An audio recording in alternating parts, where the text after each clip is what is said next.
Welcome to our channel. Today, we bring you news that weighs heavy on the heart. Some truly remarkable people have recently left this world. In this video, we will share their stories, their legacy, their final chapters. As a sign of remembrance and in support of their memory, please subscribe, leave a like, and share your thoughts in the comments. Your simple action can help others hear their stories and keep their memory alive. We won't delay any longer. Let's begin this tribute to those we've lost. In April 24, 2025, in Philadelphia, Pennsylvania, the world said goodbye to Evelyn Marcella Porter, a visionary American historian, public intellectual, and cultural preservationist whose work redefined how America understands its own memory. She passed away in the same row house where, over 50 years before, she began interviewing elders on a tape recorder borrowed from her high school librarian. Evelyn was born on May 12, 1951, in Selma, Alabama, into a family rooted in faith, dignity, and the quiet labor of survival. Her father was a mechanic who worked 6 days a week and sang spirituals on the 7th. Her mother, a domestic worker, taught Evelyn to read using old hymnals and voter registration pamphlets. They raised her in the heat of the civil rights movement, with their front door flung wide for organizers, speakers, and anyone needing shelter. It was there, in the kitchen's glow, that Evelyn learned what history really was: lived, not archived. At age 16, Evelyn witnessed the aftermath of the Selma marches. Instead of being paralyzed by fear, she began writing. She recorded oral histories, journaled nightly, and won statewide essay competitions. Her earliest belief, that memory deserved witnesses, became the compass of her life. She earned a scholarship to Spelman College and later completed her doctorate in African American Studies at Yale University. Her dissertation, Stone and Silence: The Unwritten Histories of Black Women in Reconstruction, challenged generations of traditional historiography.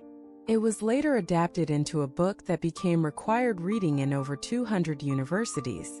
In 1986, Evelyn founded the National Archive for Diasporic Memory, the first institution dedicated entirely to preserving oral histories, photographs, and letters of Black families from the 18th to the 21st century.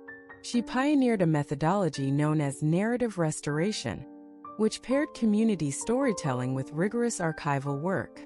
This method has since been adopted globally by cultural anthropologists and museum curators.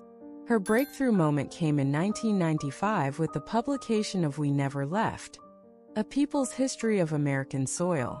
The book reframed U.S. history through the voices of those traditionally omitted: enslaved workers, undocumented migrants, female laborers, disabled war veterans. It won the Bancroft Prize for Historical Literature and was translated into 9 languages. In 2005, Evelyn received the National Humanities Medal from the President of the United States for giving voice to the forgotten and dignity to the voiceless. That same year, she was awarded France's Ordre d'Arts et de Lettres for her international contributions to the preservation of cultural identity. But her journey was never without trials. In the early 90s, Evelyn was passed over for tenure at a major university after publishing an article on institutional racism in Historical Academia. The piece, titled White Silence in the Archive, ignited debate, backlash, and protest, but ultimately inspired a wave of systemic reform in faculty hiring and curriculum diversification. Evelyn never returned to the institution. Instead, she began teaching at historically Black colleges, where she found joy in mentoring the next generation of memory keepers. Her personal life was quiet, rich, and layered. She never married, often saying that her lifelong partner was the past itself: faithful, unyielding, and always in need of care. She adopted and raised her niece Cassandra after Evelyn's sister passed unexpectedly in 2001. Their home was filled with books, baked cornbread, and late-night debates about history and hope. Evelyn loved calligraphy, loose-leaf tea, and long walks through cemeteries. She believed memory had temperature and preferred to write longhand so she could feel the heat of the thought leaving her fingers. She kept a cedar box filled with photos of strangers she found at flea markets, saying every life deserved a name. Among her most remembered quotes were, "The archive is not a vault. It is a heartbeat. We are all ancestors in training. If we forget ourselves, we become the stories told by others." In her final years, Evelyn was diagnosed with congestive heart failure. She refused institutional care, choosing instead to remain at home, surrounded by students, family, and shelves stacked with memory. Her last public appearance was at the Smithsonian, where she unveiled the Wall of Breaths, an immersive exhibit honoring unnamed figures in American resistance history. In her final interview, Evelyn said, "I do not fear death. I fear forgetting. But I know that as long as someone listens, I have not been lost." She passed away as sunlight streamed across the table where she once taught a child how to scan photographs into the archive. Her breath faded, but the memory did not. Evelyn Marcella Porter left behind not just memories, but an entire era embodied in her writings, ideas, and students. In April, in Detroit, Michigan, the world said farewell to Raymond Elias Booker, an American poet, playwright, and literary theorist whose voice transformed the American stage and page. His death marked not just the end of a life, but the quiet closing of an entire chapter of Black literary resistance, introspection, and invention. Raymond was born in New Orleans, Louisiana, in the summer of 1948. His father, Charles, worked on the railroad, while his mother, Edna May, was a laundress who carried the cadence of Zora Neale Hurston in her storytelling and the logic of Langston Hughes in her kitchen table lectures.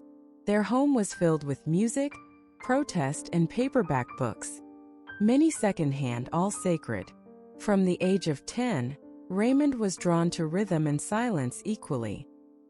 He composed his first poem at 11 and staged his first one-act play at 14 in the back of a Baptist church using bed sheets as curtains. His early life was marred by tragedy, the death of his older brother in a factory accident, and the displacement of his family during the New Orleans flood of 1965. These moments carved depth into his young soul and seeded the empathy that would define his entire career. He attended Howard University on a scholarship, where he studied English and theater. There, under the mentorship of poet June Jordan and dramatist Ossie Davis, Raymond discovered the political and spiritual weight of his voice. His debut poetry collection, A Window in the Fire, published in 1974, was hailed as a revelation, a blend of jazz rhythms, biblical imagery, and searing truths. The New York Times called it an act of rebellion written in reverence. In the early 80s, Raymond wrote Split Tongues, a stage play exploring the psychological toll of code switching on Black professionals. It premiered off-Broadway in 1982 and earned him the Obie Award for Best New American Play. By 1985, he had become a household name among literary and theater circles, but fame never altered his vision. "I'm not writing for applause," he once said. "I'm writing to hear the ancestors breathe." In 1996, Raymond was awarded the National Humanities Medal for breaking form to reveal truth and using language as liberation. That same year, he established the Booker Literary House in Detroit, a writing center, performance space, and safe haven for aspiring voices from underserved communities. His creative method was unorthodox. He often wrote standing up, refused digital tools, and drafted all his plays in the margins of legal pads. "A story isn't real until your wrist aches from holding it," he would say.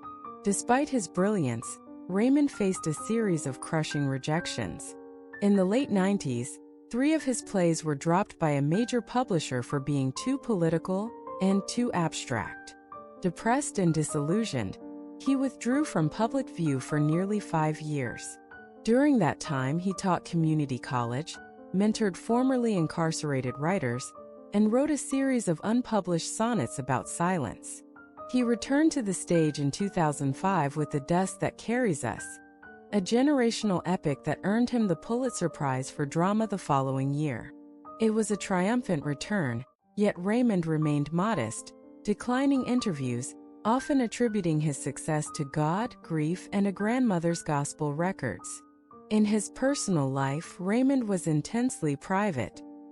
He never married, though he spoke fondly of a brief relationship with fellow poet Isaiah Benton in the 1970s.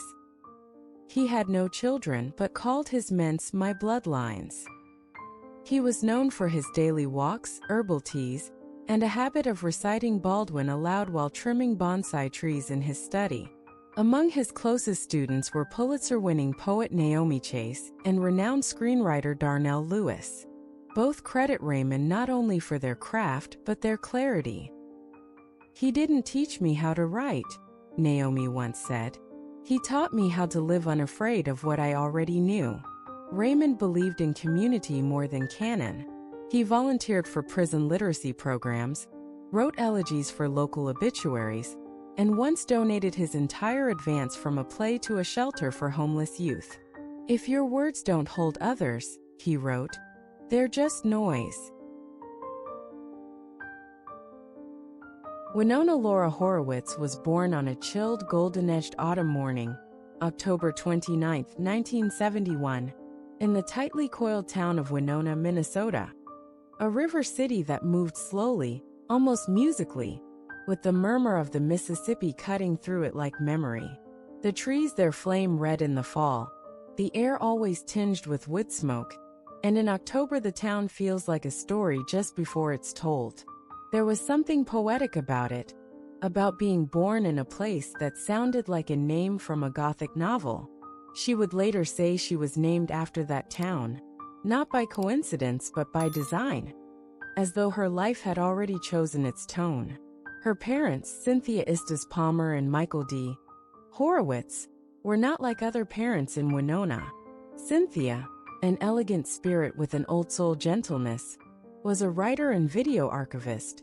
Michael, with his intense gaze and deep intellect, was an author, editor, and rare books dealer, but also a quiet revolutionary.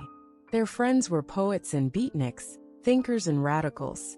Among them was Timothy Leary, whose goddaughter Winona would become. The Horowitz home, for a time a commune in Northern California without electricity, where the night arrived like velvet and candles lined the windows, was a world unto itself. Books spilled across tables. Conversations lasted until morning. Silence, when it came, was never lonely, it was fertile. Her parents didn't raise her to chase fame. They raised her to chase questions. They taught her that truth was more important than comfort, and that people were stories waiting to be understood.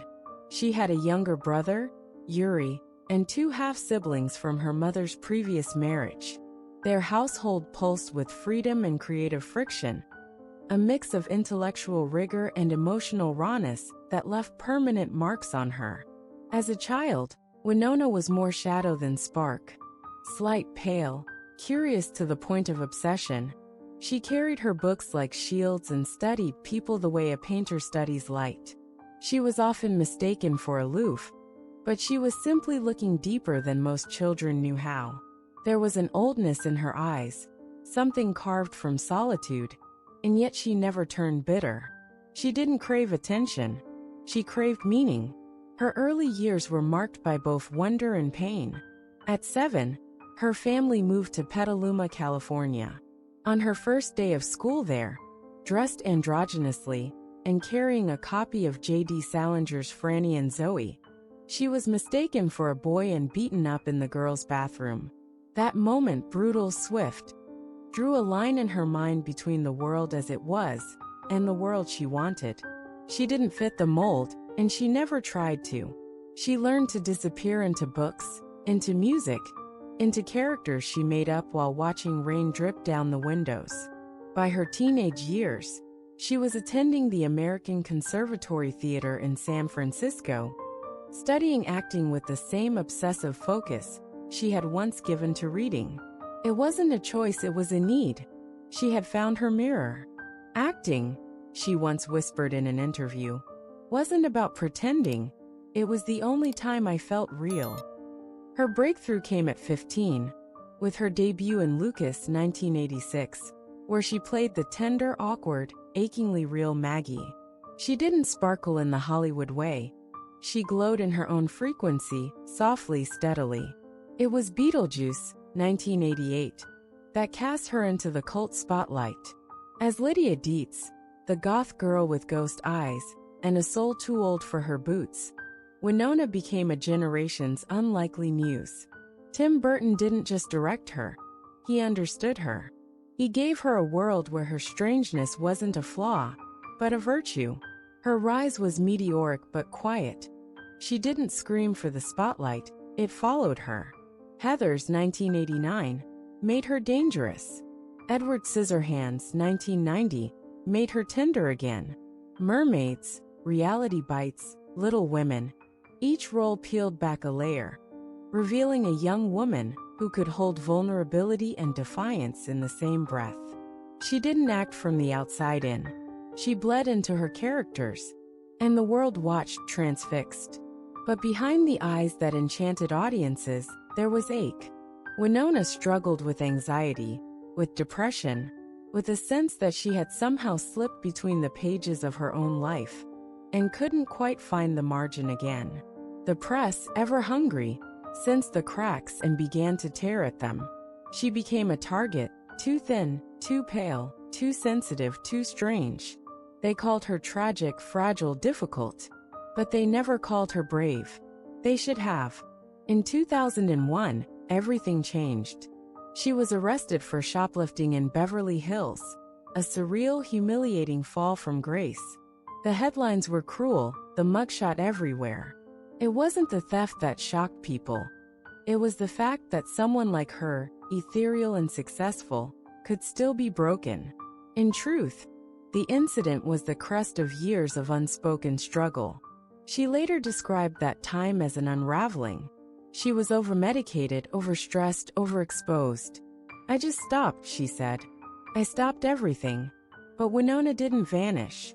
She retreated, into reading, into music, into therapy, into time. She stopped working for a while. She stopped pretending she was fine. She healed. Slowly. Privately. And when she returned, she did not come back as a girl reborn in glamour. She came back as a woman who had survived the fire and kept her shadow intact. Then came Stranger Things, and with it, not just a renaissance but a revelation.